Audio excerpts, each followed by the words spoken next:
so indhaha caalamka uu kusoo fiirinayo waxay ahayd khudbadda madaxweynaha jeedinayo khudbad statesman inay noqoto dadka Soomaaliyeed waxaanay taraysaa dadka wax nala wadaagaan waxaanay ka dheefayaan shirkadaha caalamkana sidaas u suuq geynayaan kaliya badda ma ahe intaasoo baloogo dhulka aan leenahay ayaguna saasa looga faa'iideysanayaa haddii aanu intaa filashadeena ay soo baxdana adduunka shidaal intaas leegaan u dhoofinaynaa waxaan qayb ka noqonaynaa xalka shidaal yarida dunida ka jirta waxaan saaxiibada iyo wadamada kale danayna ugu baaqaynaa sida Turkiga aan albaabka ugu furnaan ayay ugu furan yihiin wax noocaas ah oo khudbad yani dunida iyo waxa dadkan danaynayo iyo hay'adaha warbaahin waxaan daba socda si ay u fasiraan yaa horta laga filayay laakiin wuxuu ku wareegaystay dhulka aan qaadanayaan laga hadlin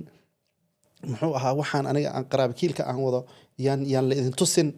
musuqmaasuqeeyaan shirkadaha iyo dowladda caalamka loo sheegin waa kii maalinkii ciidda ka lahaa ciidda maanta lafteedu yiriba way musuqmaasuqeeyaan baa la yiri shidaalka Soomaaliyeed wax la musuqmaasuqo uu ka weyn yahay oo ka Nigeria miyuu ka weyn yahay kayago iyo ka Angola lagu musuqmaasuqo iyo ka South Sudan yaala oo dhowrkan miyuu ka weyn yahay marka waxaad moodaa madaxweynaha dhacdadii ugu weyneed oo energy adduunka la xiriirtay inuu walaal macaamilayaba